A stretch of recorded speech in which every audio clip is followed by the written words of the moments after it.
이강민의 잡지사 6월호 19번째 페이지. 방송에선 조신하게 우주먼지로 활동하지만 출판계에선 블랙홀 마냥 다 집어삼키고 있는 테토먼지 지웅배 교수와 함께합니다. 어서 오세요. 네, 반갑습니다. 네, 테토먼지 지웅배입니다. 또 받아주시네요. 네. 네. 여러분, 인류가 지구를 떠나 다른 행성으로 이주하는 것, SF의 단골 소재죠. 하지만 일론 머스크의 화성 탐사 계획은 글쎄 아직은 조금 이제 먼 미래의 일인 것 같고, 현재 나사가 추진 중인 아르테미스 프로젝트가 순조롭게 진행이 된다면 달에 기지를 건설하고 체류하는 건 가까운 미래에 가능할지도 모르겠습니다. 본격적으로 관련한 이야기를 해보기 전에 우리 먼 교수님께서 또 네. 신간에 또 참여를 하신 것 같더라고요. 네. 이제 제가 이번에 직접 쓴 책은 아니고요. 그 번역을 한 책인데요. 굉장히 재미있습니다. 언제 그걸 다 하세요? 예. 화성에 도시를 세운다면이라는 책인데요. 오늘 주제랑도 조금 맞아요. 연결점이 있네요. 그래서 실제로 인류가 머지않은 미래 달 그리고 화성에 도시도 세우고 진출을 하겠다고 할 때 사실 많은 사람들이 이따 또 설명드리겠지만 공학적인 과학적인 그 이슈에만 주목을 하는 측면이 있거든요. 근데 사실은 그 이면에 감춰진 더 정치적이고 더 경제적인 이야기들도 사실은 우리가 고민을 이제 해야 하는 시점이라고 생각이 들어요. 네네. 그래서 과연 화성과 달에 도시를 세웠을 때 우리가 더 평화롭고 영리하게 살아갈 수 있을까에 대해서 또 어떤 준비를 해야 할까 이런 고민을 남기는 되게 의미 있는 책이어서 아마 우주 좋아하시는 분들은 재미있게 읽으실 수 있을 거라고 생각합니다. 정치적, 경제적인 측면에서도 보는 또 네. 새로운 시각 기대가 됩니다. 달 탐사 이야기를 해보겠습니다. 이제 아르테미스 2호 프로젝트에 성공한 게 이제 얼마 지나지 않은 것 같은데 맞습니다. 저희도 앞서 관련 내용을 자세히 다뤘습니다만 이제 나사에서 아르테미스 3호 발사를 또 부지런히 준비하고 있는 것 같아요. 네. 아르테미스 3호에 대해서도 소개해 주시면 좋겠습니다. 이제 얼마 전에 나사에서 아르테미스 3호에 이제 합류할 승무원들을 또 4명 공개를 했습니다. 그래서 저도 그 새벽에 라이브로도 이제 어떤 분들이 이번 프로젝트에 합류하실까를 이제 지켜봤는데요. 아르테미스 3호 미션이 원래는 좀 계획이 달랐어요. 원래는 나사가 지난 2호를 리허설을 하고 네. 1호 그 3호 때부터 바로 달 표면에 사람을 내리고 오랜만에 달 표면에 또 깃발도 꽂고 하는 그런 멋진 장면을 바로 이제 보여줄 예정이었는데 2호 때 사람 데리고 달 주변 돌고 왔으니까 네. 3호 때는 사람이 달에 착륙한다. 곧바로 원래는 이제 그런 원대한 계획이 있었어요. 네. 근데 3호 때 계획이 조금 미뤄졌습니다. 그래서 당장 착륙을 하진 않고요. 착륙은 4호 때부터 하는 걸로 이제 연기가 되었고 대신 3호는 어떤 연습을 하냐면 네. 그 4호 때 착륙하게 될 착륙선이 이제 나사가 만들지 않아요. 이제 스페이스X나 블루 오리진 같은 민간 기업이 민간 기업들이 이제 우주 그 달 착륙선을 만들게 되었거든요. 예. 근데 이제 문제가 뭐냐면 이 민간 기업들은 뭐 물론 기술력이 뛰어나지만 아직 실제로 달에 착륙을 성공시킨 적은 없기 때문에 네네. 그 기술적인 안정성을 또 미리 체크할 필요가 있는 거죠. 그리고 그동안 이 나사에서 개발했던 스페이스 론치 시스템 SLS라고 하는 로켓과 또 거기에 꼭대기에 달려있는 오리온 같은 우주선과 네. 이 민간 기업이 개발하는 착륙선이 안전하게 도킹할 수 있는지 또 공중 급유를 할 수 있는지 이런 다양한 절차들을 이제 미리 점검을 해야 되는 거예요. 네네. 그래서 그 점검을 하기 위해서 이번에 3호 미션이 만들어졌습니다. 착륙 그 땅에 달에 발을 디딛기 전에 네. 그 점검 과정을 3호 때 하겠다. 그래서 네. 이 민간 기업이 개발하게 될 특히 스페이스X의 스타쉽이라고 네, 하는 스타쉽. 그런 우주선이랑 이 오리온이 안전하게 도킹하고 잘 비행할 수 있는지 이런 것들을 사전 점검하게 되고요. 네. 그래서 아르테미스 3호는 달에서 실험하지도 않습니다. 그래요? 예, 혹시 모를 리스크를 최소화하기 위해서 지구 저궤도에서 모든 절차를 진행할 예정이에요. 그래서 지구 궤도 위에서 이제 이 민간 기업의 로켓이랑 그 나사의 우주선이랑 붙였다 떼었다 연습도 해보고 네. 또 우주인들이 무사히 이동해서 그 안에서 다양한 절차를 잘 진행할 수 있는지 이런 것들을 모두 점검을 하고 나서 이제 나중에 4호쯤 가서 실제 달에 가는 거죠. 좀 계획에 변동이 생겼네요. 네. 근데 저는 몰랐는데 이 아르테미스 1호, 2호, 3호, 3호 이 아르테미스 프로젝트 전체가 더 거대한 계획 중 일부였던 것 같더라고요. 맞습니다. 그러니까 사실 나사의 궁극적인 목표는 달에 기지를 건설하는 거라고 하던데 네, 맞습니까? 맞아요. 최근에 나사가 이제 공식적으로 일명 문 베이스 달 기지 계획도 굉장히 그 디테일하게 발표를 했습니다. 그래서 잠깐 요약을 조금 드리면 네. 크게 세 단계로 나눠져 있어요. 아, 그래서 첫 번째 단계가 2026년에서 2029년까지 기본적인 인프라를 구축하는 거죠. 그래서 이 단계에서는 사람이 가는 빈도는 굉장히 적고요. 예. 대부분의 작업과 절차는 로봇 탐사선으로 대신합니다. 그래서 로봇들이 가서 이제 기본적인 통신탑도 짓고 네. 그다음에 또 착륙선이 안전하게 착륙할 수 있도록 하는 그런 기본적인 발사장, 착륙장 같은 그런 인프라들도 이제 구축을 하고 네. 그렇게 해서 어디에 사람들이 살기에 좋을지를 미리 찾아보는 그런 부지 그러니까 뭐라고 임장 그 임장하러 가는 거예요. 그럼 아르테미스 3호도 1단계 안에 들어가는 거네요. 맞아요. 그렇죠? 예. 그 모든 절차에 그러니까 사전 작업을 위한 사전 작업이 아르테미스 3호가 되는 거죠. 네네. 사실 그 달에서 아무데나 갈 수가 없거든요. 아, 그렇죠. 이제 예.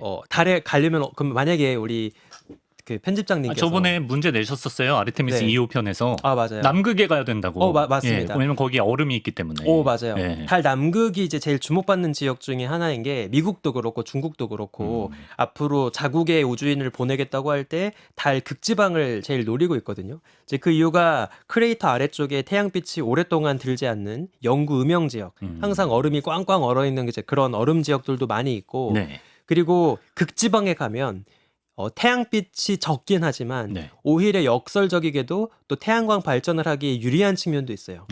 왜냐면 항상 극지방에 가면 네. 태양이 거의 지평선에 낮게 떠서 예. 지평선 근처를 빙글빙글 돌겠죠. 그러면 거기에서는 하늘을 향하도록 태양광 패널을 까는 게 아니라 태양광 패널 자체를 세워버리는 거예요. 그럼 옆에서 비춰지는 태양빛을 계속 받으면서 네. 해바라기처럼 그게 더 유리하다. 네, 그렇게 하면 또 이제 전력 수급을 하기 유리한 측면도 있기 때문에 네. 그래서 그 극지방에 있는 크레이터의 가장자리 그 봉우리에는 태양광 패널을 수직으로 세우고 네. 그 지하에 땅 위에 그 그늘진 지역에 있는 얼음은 또 우리가 녹여서 뭐 식수로도 쓰고 그다음에 연료로도 쓰고 이제 이런 다양한 전략을 고민하고 있는 거죠. 네. 그래서 이런 탐스러운 얼음들이 정확히 어디에 분포하는지 어디에다 기지를 깔아야 할지 이런 것들을 미리 테스트하기 위해서 1단계 절차를 진행을 합니다. 네. 그게 한 2029년도까지 이루어지는 절차라고 보면 될 것 같고. 네. 그 이후에 그러면 달 기지 건설 계획 2단계는 어떤 것들 하나요? 이제 2029년에서 32년 정도까지가 이제 본격적인 기지를 짓고 사람이 이제 왕래하기 시작하는 그런 2단계 과정이라고 볼 수 있고요. 네. 이때는 우리가 정말 마션 같은 영화에서 봤던 것처럼 돔 형태의 그런 우주 기지를 아마 짓기 시작을 할 겁니다. 그래서 거기에서 이제 물자도 운송하고 통신을 위한 그런 통신망도 이제 거기 깔고 사람이 장기적으로 거주할 수 있는 거주 모듈도 설치하고 불과 5, 6년 뒤인데. 맞아요. 얼마 남지 않았죠. 네네. 그래서 정말 우리가 영화에서나 보던 SF 같은 이야기들이 네. 이제 머지않아 현실이 될 수도 있겠다. 그래서 만약에 이제 이렇게 만들어진 달 기지가 더 번창하고 네. 더 이제 확산된다고 하면 네. 정말로 밤에 달을 보면 불빛 같은 게 보이지 않을까? 그럴 수 있겠네요. 이런 진짜. 생각이 들기도 네. 해요. 근데 2단계에서 가장 이제 중요한 관건이 전력 확보라고 하는데 네, 맞습니다. 아까 말씀하신 것처럼 태양광으로 하면 되는 거 아닌가요? 근데 사실은 태양광 패널도 물론 훌륭한 전력 수급 방식이긴 하지만 네. 또 치명적인 한계가 있는 게요. 어쨌든 달은 항상 지구를 한쪽 같은 면을 보면서 빙글빙글 돌고 있어요. 그렇죠. 그래서 달에서는 공전 주기도 한 달 30일이고 네. 자전 주기도 한 달 정도 돼요. 30일. 자전 주기도 한 달이다. 네. 네. 그러니까 달이 스스로 한 바퀴 돌 때 걸리는 제자리에서 한 바퀴 돌 때 어. 걸리는 자전 주기도 얼추 한 달이다 보니까 그 자전 주기와 공전 주기가 딱 들어맞아서 지구에서 봤을 때 항상 달이 같은 면만 보이는 것처럼 이제 움직이는 거거든요. 네네. 근데 그러다 보니까 달의 입장에서는 어떤 문제가 생기냐면 네. 태양이 그 한 포인트를 비춰주는 낮의 길이도 한 달의 절반, 15일이 되고요. 예. 그리고 밤의 길이도 15일이 됩니다. 네네. 그러면 15일 내내 낮이 지속될 때는 별로 문제가 없지만 네. 보름 내내 밤이 지속되는 이제 그 시기에 접어들면 아. 아무리 기다려봤자 태양빛 자체가 오지 않는 그럼 거죠. 그 보름은 어떻게 해야 돼요? 그래서 그 전력을. 보름 내내 이제 나사가 현재 구상하고 있는 전략은 네. 뭐 원자력 소형 원자로를 돌리거나 아니면 뭐 핵 분열에서 나오는 그런 이제 열로 네. 뭔가 전력을 조금 수급하거나 네. 이제 이런 전략을 짤 수밖에 없어요. 어. 그래서 실제로 지금 그 많은 과학자들이 달에 적어도 소형 원자로 같은 건 좀 깔 필요가 있지 않을까? 그 기술적으로 엄청 어려울 것 같은데요. 그렇게 네. 어렵지 않습니다. 아, 그래요? 네. 다만 이제 문제가 뭐냐면 네. 보통 우리가 원자력 발전소를 만약에 지구에서처럼 크게 짓는다고 하면 거기서 또 열을 재우기 위해서 많은 양의 물이 필요하거든요. 또 그 물을 가지고 우리가 또 이제 터빈도 돌려서 또 에너지를 발전하기도 하고. 네. 근데 달에서는 지구처럼 액체 상태의 물이 많지 않잖아요. 그렇죠. 예. 그래서 그 발산되는 열을 또 어떻게 해소할 것이냐라는 게 또 굉장히 중요한 문제가 될 겁니다. 그래서 뭐 냉매를 또 갖고 가가지고 그 냉매로 열을 빼앗고 야. 다시 또 방열판을 깔아서 또 어떻게 또 열을 발산시키고 하는 사실은 되게 많은 고민이 필요한 그러네. 그런 난관들이 남아 있지만 네. 현실적으로 지금 당장 떠올릴 수 있는 태양광의 태양광의 대안은 네. 이 원자력 발전소 정도밖에 없는 거죠. 5, 6년 안에 그걸 해결하겠다는 계획인 거네요. 예. 자, 그리고 2032년 이후에 이제 마지막 3단계가 되겠네요. 달 기지 건설 계획의 마지막 3단계. 3단계는 뭡니까? 사람이 이제 정착을 하는 건가요? 맞습니다. 그래서 나사에서는 이번 그 3단계 마지막 계획을 서스테인 휴먼 퍼실리티라고 불러요. 그러니까 인간이 거기에 가서 지속적으로 오랫동안 사는 그런 설비를 이제 갖추겠다는 거죠. 네네. 만약에 가실 수 있다면 가보고 싶으신가요? 저는 그런 기회가 저에게 네. 올 확률이 극히 희박하다는 걸 알기 때문에 네. 만약에 오면 응할 것 같아요. 아 진짜요? 네. 달에서의 특별 방송. 너무 좋죠. 아 진짜요? 너무 좋죠. 그래서 마이크도 예. 약간 좀 가벼워지고 네. 그렇게 재밌게. 원격으로 네, 네. 예, 지웅배 교수 놀리고. 네네. 그래서 이런 이제 설비들을 구상을 실제로 하고 있고요. 네. 특히나 이번 문 베이스 계획이 좀 남달랐던 거는 네네. 그동안 보통 우리가 우주 계획이라고 하면 뭐 지금 궤도를 돌고 있는 우주 정거장도 그렇지만 다 대부분 국가 사업이에요. 국가 정부가 주도하는 거죠. 나사도 정부기관이기 때문에 네. 보통은 그냥 국가 정부가 마음대로 하는 계획인데 이번 문 베이스 때부터는 상당히 많은 민간 기업들이 관여할 예정입니다. 블루 오리진 스페이스X뿐만 아니라 맞습니다. 예, 더 많은 뭐 거죠. 예를 예. 들면 더 작은 이제 기업들, 뭐 아스트로랩이라던가 되게 다양한 기업들도 뭐 월면차를 만들거나 아니면 통신탑을 세우거나 이런 식으로 되게 분업화돼서 그 또 각각 기업들마다 어디는 로봇 공학을 잘할 수도 있고 네. 어디는 뭐 정수기를 잘 만들 수도 있고 네네. 그런 다양한 이제 민간 기업들이 이제 관여해서 함께 복합적으로 굴러가는 하나의 사업 생태계를 구축하는 네네네. 그 프로젝트라고 볼 수 있는 거죠. 그런 의미가 있는 프로젝트이기 때문에 최근에 이제 발생한 사고가 좀 큰 악재가 아닌가 싶은데요. 블루 오리진의 뉴 글렌 로켓이 폭발하는 일이 있었습니다. 많이들 뉴스로 보셨을 것 같은데. 네, 맞습니다. 그러면 뭐 나사의 달 탐사 계획에 좀 큰 차질이 생긴 거 아닌가요? 어떻습니까? 사실 맞아요. 왜냐면 그 저도 뉴스를 보고 정말 섬뜩했거든요. 그 폭발의 위력부터가 정말 그러니까. 어마어마해서 버섯 구름 같은 것도 맞아요. 생기는 거 정말 작은 핵폭발처럼 네. 보였을 정도인데 이번에 벌어진 사고는 참고로 로켓 발사 과정에서 벌어진 사고는 아니었고요. 그 로켓을 지상에서 이제 연소시키는 그런 테스트가 있습니다. 이제 네. 그런 테스트를 할 때 그 제어가 안 돼서 이제 안타까운 사고가 난 건데 다행히도 인명 피해는 크지 않았던 것 같아요. 이제 로켓의 재산적 피해만 좀 컸던 건데 문제가 뭐냐면 네네.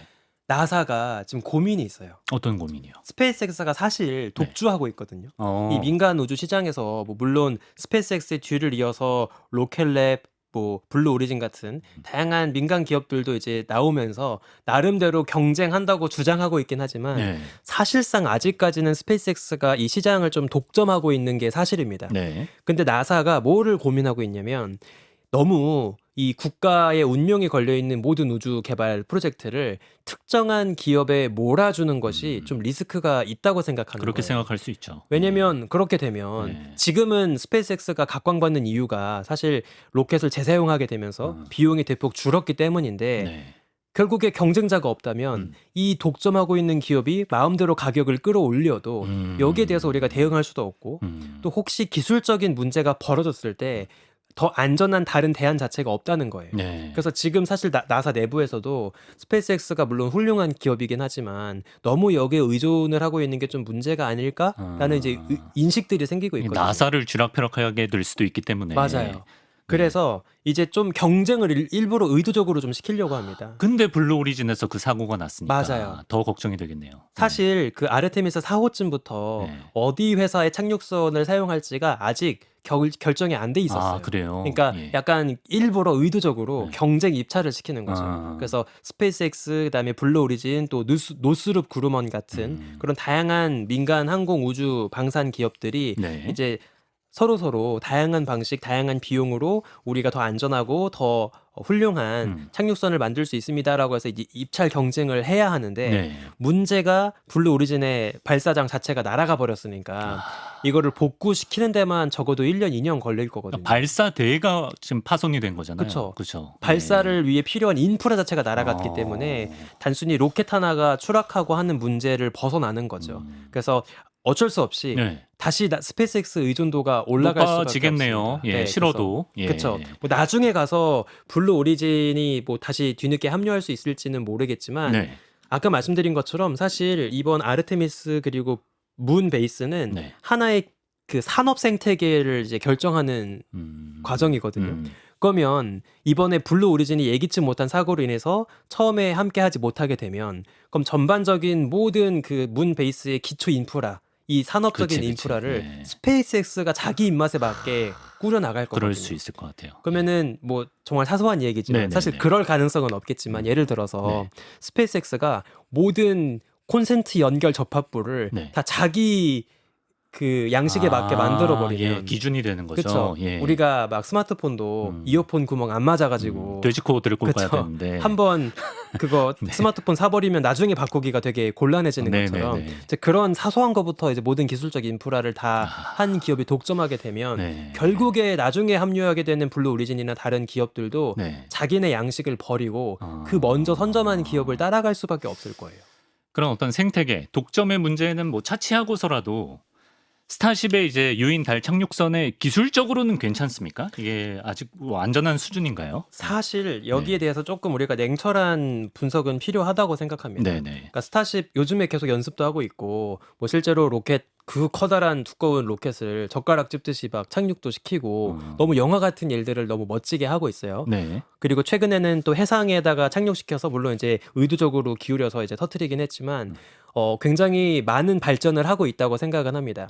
하지만 여기에 몇 가지 우리가 간과해서는 안 되는 이슈들이 조금 있어요. 네. 제일 큰 문제가 뭐냐면 네. 스페이스X의 스타쉽은 기존에 사용하던 연료와 좀 다른 종류의 연료를 사용합니다. 아, 연료 문제가 있군요. 네. 어떤 걸 사용하나요? 어떤 연료를 사용하냐면 네. 액체 메탄을 써요.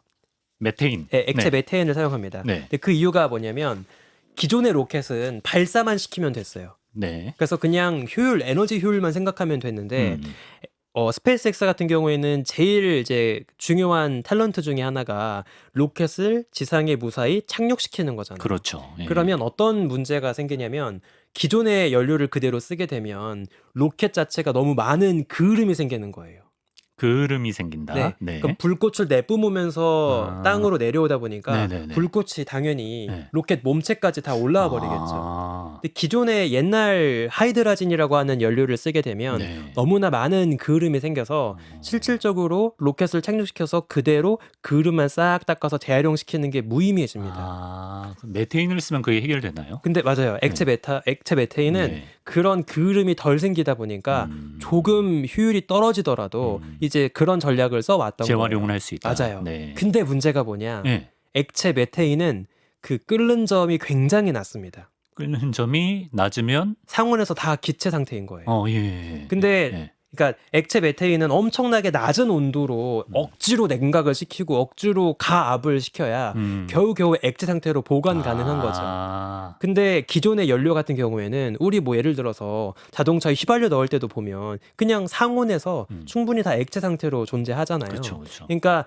기존에 원래 로켓에 사용하던 연료는 네. 굳이 추가적인 냉각 장치가 없어도 네. 충분히 액체 상태로 보관할 수 있고 뭐 불필요한 장치 필요 없이 그냥 안전하게 사용할 수가 있는 거예요. 네네. 근데 액체 메테인을 쓰게 되면 억지로 거의 마이너스 100도 가까이 냉각시키는 장치도 아, 필요하고요. 네. 또 어떤 문제가 있냐면 너무나 낮은 온도에서 진작에 다 끓어버리니까 우주에 가도 태양빛을 받으면 로켓 내부가 달궈지겠죠. 아, 그러네. 그러면 물론 우주 공간에 공기 입자가 거의 없어서 예. 지구처럼 열을 공기 분자가 빼앗고 빠르게 아. 냉각되고 하는 일은 적겠지만 네네. 그래도 이 태양빛을 복사 에너지를 받으면 결국에 몇 분 안에 이 내부의 온도는 스물스물 달궈질 거예요. 그러면 안에 액체로 존재하고 있던 그 네. 메테인이 네. 조금씩 기체로 증발하겠죠. 그거 관리하는 게 어렵구나. 맞아요. 예. 그러면 어쩔 수 없이 네. 연료에 누출이 생깁니다. 예. 그러면 애써 우리가 지구에서 챙겨갔던 그 많은 연료들 중에 상당 부분이 또 손실되는 일이 벌어지겠죠. 중요한 문제네요. 예. 맞아요. 그래서 결국에 우리가 지금 스타쉽이 계획하고 있는 그 플랜을 보면 달까지 갈 때 어떻게 그래서 가려고 하냐면 네네. 액체 메테인을 싣고 올라가서 한 번에 가지 않아요. 네, 그럼요. 대신에 잠깐 지구 저궤도에 정박을 시키고요. 네. 다시 또 추가 연료를 싣고 있는 다른 로켓이 두 번째가 올라가서 공중에서 급유를 해줍니다. 아. 그래야 갈 수 있어요. 그거 한 번만 하면 돼요? 여러 번 해야죠. 그러니까 필요한 연료를 한 번에 싣고 달까지 가는 게 아니라 네, 지구 저궤도까지 올라가면 네. 거기서 이제 탱커, 네, 맞아요. 탱커라고 하는 급유 로켓이 네, 가서 필요한 연료를 주고 네, 그럼 거기서 조금 더 올라가고 네, 또 거기까지 스톱하면은 또 탱커가 또 가고 맞아요. 그 몇 번 해요? 그거를 거의 7, 8번까지 할 수도 있어요. 탱커가 가는 것도 쉬운 게 아니잖아요. 맞아요. 네. 그리고 그 공중에서 네. 안전하게 도킹을 절묘하게 해가지고 그 그치. 커다란 연료 탱크랑 그다음에 네. 그 로켓이랑 딱 주둥이를 맞대고 그걸 10여 번 해야 될 수 있다고요? 맞아요. 그러면은 어려운데? 그렇게 안전하게 네. 그 아까 말씀드린 것처럼 액체 메테인은 온도에 되게 민감한 연료란 말이에요. 네. 그럼 도킹하는 과정에서 연결부도 충분히 온도를 낮추어서 네. 계속 액체 상태를 유지할 수 있을지 네. 혹시 연결부에서 또 뭔가 기체로 증발해가지고 연료가 또 누출되는 사고가 날 수 있지 않을지 이런 것들을 다 신경 써야 하는 거죠. 이거 뭐 10년 안에 되겠나? 그래서 네네. 그래서 이제 아르테미스 3호 때부터 그런 스타쉽 우주선의 개발이 잘 된다면 이제 그거랑 잘 도킹이 가능한지 공중 급유의 가능성 같은 거를 이제 면밀하게 검토하려고 하는 거예요. 그런 문제가 있고. 네. 그리고 스타쉽 그 달 착륙선은 사이즈가 굉장히 큰가 봐요. 맞습니다. 그것도 좀 문제가 될 수 있다고 하던데. 그게 사이즈가 지금 계획에 따르면 거의 50m 가까이 되거든요. 아, 진짜? 네. 그러니까 생각해 보시면 네. 달에 착륙을 시킨다는 거잖아요. 네. 그러면 달에 우리가 지금 지구처럼 네. 매끈매끈하게 네. 아스팔트 포장해 놓은 착륙장이 있는 것도 아니잖아요. 아니겠죠? 그냥 예. 거친 돌멩이 여기저기 굴러다니고 네. 다 달의 지면도 납작하지 않고 약간 기울어져 있을 거고. 그나마 매끈한 데 찾아서 가는 거 아니에요? 맞아요. 그나마 매끈한 데 찾아서 가는 거지만 네. 그럼에도 그래도 거기 누가 미리 가서 빗자루질 해놓은 거 아니잖아요. 예. 네. 아니죠. 그러면은 그 약간 기울어져 있고 울퉁불퉁하고 막 흙먼지가 날리는 그 혹독한 예. 달 환경에 예. 과연 이 50m나 되는 거대한 로켓이 네. 안전하게 착륙할 수 있을까? 또 그 거대한 로켓이 착륙하는 과정에서 네. 당연히 역추진 로켓을 쏘겠죠. 네네네. 그러면 그때 또 엄청나게 많은 달 먼지가 주변에 흩날리게 될 거고 그게 또 뭔가를 방해할 맞아요. 수 있군요. 그런 게 또 예. 만약에 자칫해서 예. 로켓 안으로 들어가게 되면 당연히 또 문제가 될 수도 있어요. 아폴로 착륙선은 높이가 어느 정도였어요? 제가 정확한 기억은 나지 않는데 네. 훨씬 작나요? 네, 거의 뭐 한 4, 5m밖에 안 됐을 거예요. 그러면 저거 네. 엄청 큰 거네. 50m 높이가? 네. 야. 사실 그 정도 되는 작은 착륙선 우리가 아폴로 때는 뭐 스파이더라고 해서 그 거미처럼 다리가 삐죽삐죽 나와 있는 그런 친구들을 보냈는데 맞아. 그런 거는 별로 이렇게 위험하지 않거든요. 네. 물론 그것도 이제 물론 어렵게 착륙을 시키긴 했지만 네. 근데 50m를 세우는 거 네. 사실상 아파트 조그만한 거 한 채 그러네. 세우는 수준이기 때문에 저게 근데 되기만 하면 뭐 사람이든 장비든 훨씬 많이 싣고 갈 수는 있겠네요. 그죠? 그렇죠. 그래서 그 최근에 나온 논문 중에 하나가 뭐가 네. 있었냐면 네. 제가 되게 흥미로운 전략이라고 생각을 했는데요. 그러니까 원래는 그 스타쉽이 가는 이유가 그대로 다시 또 달에서 올라가서 또 지구로 돌아갈 때 그걸 타고 돌아가겠다라는 네. 전략이라서 이제 이렇게 만든 건데 네. 굳이 그러지 말고 그냥 그 서 있는 로켓을 옆으로 눕혀서 기지로 쓰자. 네, 이런 차라리 그게 낫지 않겠냐. 캐러밴처럼. 네, 그냥. 그런 대안을 네네. 실제로 얘기하기도 합니다. 그래요. 네. 그렇구나. 스타쉽이 독점을 하는 것도 그렇고 기술적으로 아직 좀 해결해야 될 부분이 있는 것 같은데. 근데 블루 오리진이 할 수도 있던 거를 스페이스X가 그대로 이어받을 수가 있나요? 약간 기술적으로 그게 호환이 됩니까? 물론 호환은 우리가 그 연결 접합부 같은 것들을 잘 양식을 맞추어서 하면 네. 뭐 그건 어렵진 않을 거예요. 아, 그래요. 그 말 나온 김에 하나 조금 유명한 일화를 말씀을 드리면 네. 그 아폴로 13호 때 네. 이제 달에 갔다가 산소 탱크가 터지고 그래서 우여곡절 끝에 무사히 이제 지구로 돌아왔던 일화가 있거든요. 근데 그때 정말 엄청 지금 시간이 지났으니까 우스꽝스럽다고 할 만한 그런 네. 에피소드가 있었어요. 이제 그때 어떤 문제가 있었냐면 그 우주선이 이제 한쪽이 고장 났으니까 그 사람들이 착륙선 쪽으로 이동해서 거기에서 이제 숨도 쉬고 해결하면서 무사히 지구로 돌아왔어야 하거든요. 우주선 쪽이 고장 났으니까. 네네. 근데 어떤 문제가 있었냐면 그 안에서 이산화탄소 농도를 제거하고 산소로 바꿔주는 그런 필터 같은 장치가 있는데 예. 그게 고장 난 거예요. 네. 그래서 이제 이 우주인들이 원래 있던 우주선에서 그걸 떼가지고 예. 새 우주선 쪽에다가 이제 붙여서 여기서 해결하면 되지 않을까라고 생각을 했는데 네. 문제가 이거 나사가 다 만든 거거든요. 네. 근데 나사 혼자 만든 건데도 불구하고 호환이 안 됐어요. 이쪽에 있는 그 이산화탄소 포집 장치가 네. 여기에 구멍이 안 맞는 거예요. 그럼 어떻게 했어요? 그래서 네. 이게 엄청 난감하잖아요. 그래서 그거를 알고 네. 지상에 있는 과학자들이 이제 다 모여서 그 그 이산화탄소 필터 장치 이제 갖고 와가지고 우주선 안에 있는 모든 물건 다 불러라. 네. 그래서 뭐 테이프, 그다음에 헝겊, 뭐 수첩, 노트, 자질구레한 거 다 거기 있었겠죠. 네네. 가방 1000조가리까지. 예. 그거를 똑같이 테이블에다가 이제 펼쳐놓고 네. 이 제한된 재료로 네. 어떻게 억지로 이거를 접합시킬 것인가를 답을 찾아냅니다. 찾아냈어요. 그래서 이야. 실제로 억지로 진짜 임시 방편으로 어떻게 우겨 넣어서 예. 딱 접합을 시켰어요. 다행이고 대단하네요. 예. 당연히 그 이후로 모든 그런 구멍들은 규격 같은 것들을 다 규격을 일정하게 통일해야겠죠. 맞췄죠. 그렇구나.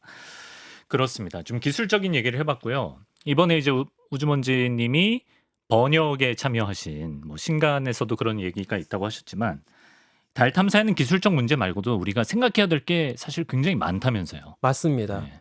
하나 제가 한번 질문을 역으로 드려보고 싶은데요. 예, 주시지요. 달에 네. 만약에 제가 먼저 갔어요. 가서 깃발을 꽂았습니다. 그때 무섭다고 가기 싫다 그러지 않으셨나요? 이제 가정이니까. 일단 갔어요. 네. 예. 그래서 이제 제가 잡다한 지식사전 깃발을 딱 거기 꽂고 너무 좋다. 여기는 이제 잡지사국이다. 잡지사국이다. 네. 와. 그 약간 뭐라고 하죠? 마이크로네이션처럼 여기 이제 우리 영토다라고 예. 깃발을 꽂았어요. 예, 기분 좋네. 그러면 영토의 영유권을 인정받을 수 있을까요? 일단 지구 바깥이잖아요.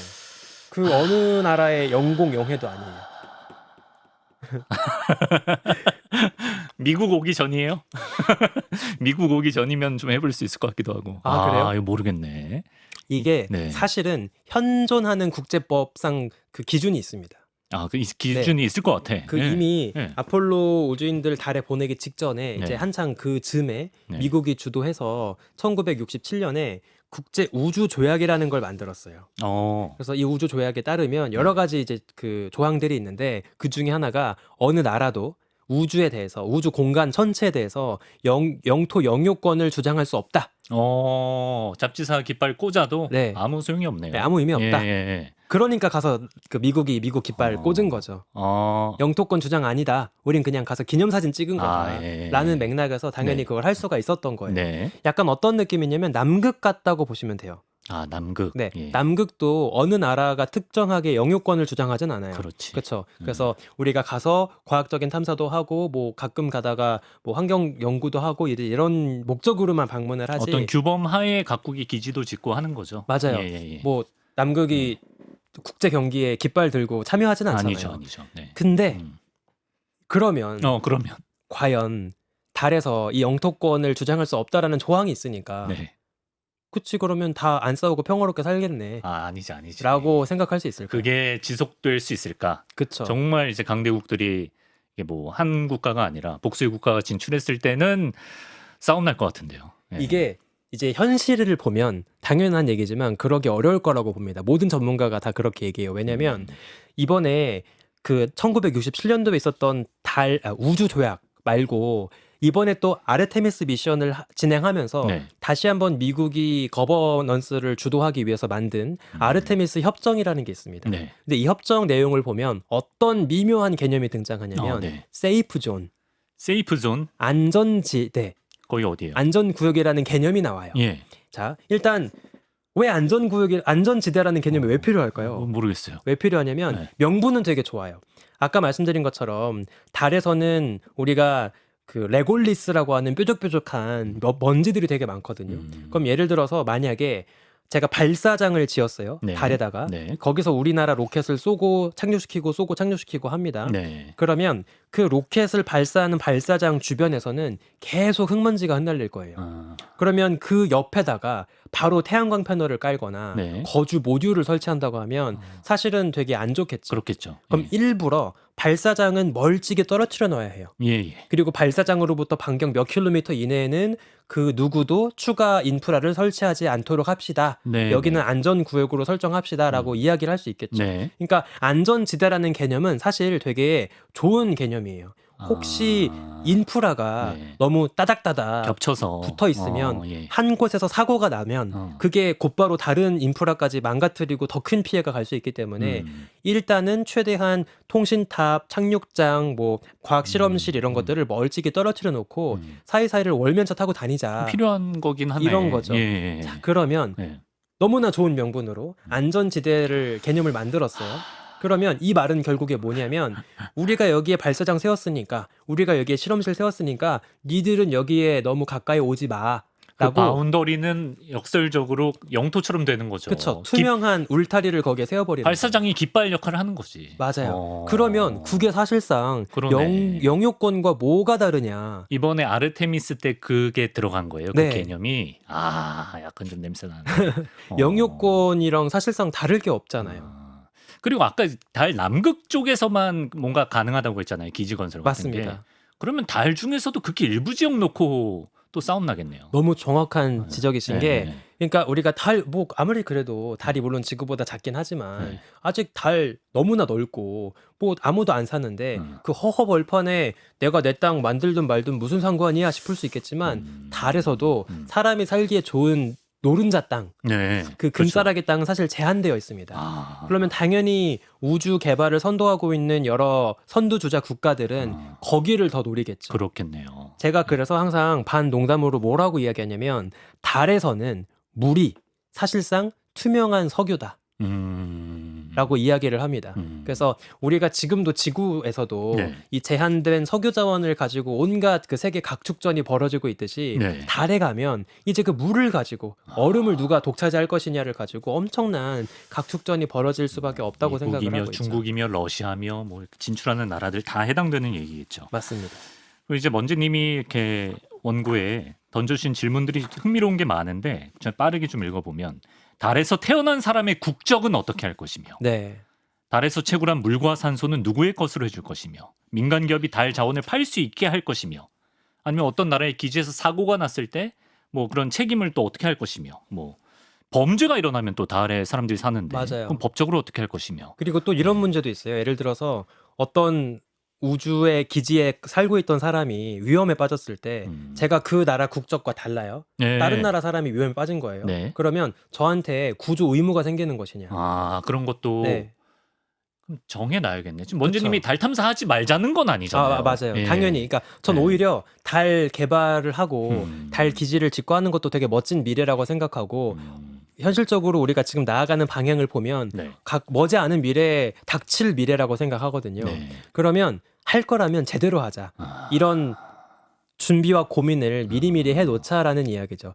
사실 항상 보면 우리가 뉴스에서 정말 그 지겹도록 듣는 이야기들 중에 하나가 기술이 발전되는 거에 비해서 법적 제도 마련이 항상 뒤처진다. 그렇죠. 예. 맨날 그런 얘기 하잖아요. 맞아요. 맨날 무슨 문제 나중에 생기면 네. 아직 법적 준비가 미비해서 그렇다. 공백이 있다. 이런 네. 얘기를 하는데 네. 우주는 그 공백으로 인한 리스크가 더 클 거예요.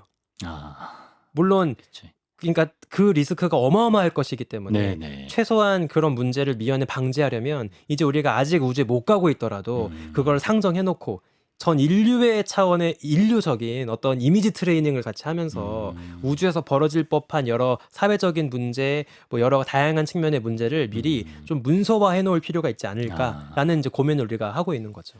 기술적인 준비를 함과 동시에 이제 법적 정치적 갈등으로 이어질 수 있는 거를 좀 미연에 방지하기 위한 좀 진지한 고민이 국제적으로 좀 이루어질 필요가 있을 것 같습니다. 달 기지 건설 계획 이후에 그럼 화성 탐사로 가는 거죠? 그렇죠. 더 큰 계획이 있는 거고. 네. 예. 알겠습니다. 여기까지 아르테미스 3호 프로젝트와 달 기지 건설 계획에 대해서 우주먼지 지웅배 교수님과 함께 알아봤습니다. 말씀 고맙습니다. 감사합니다.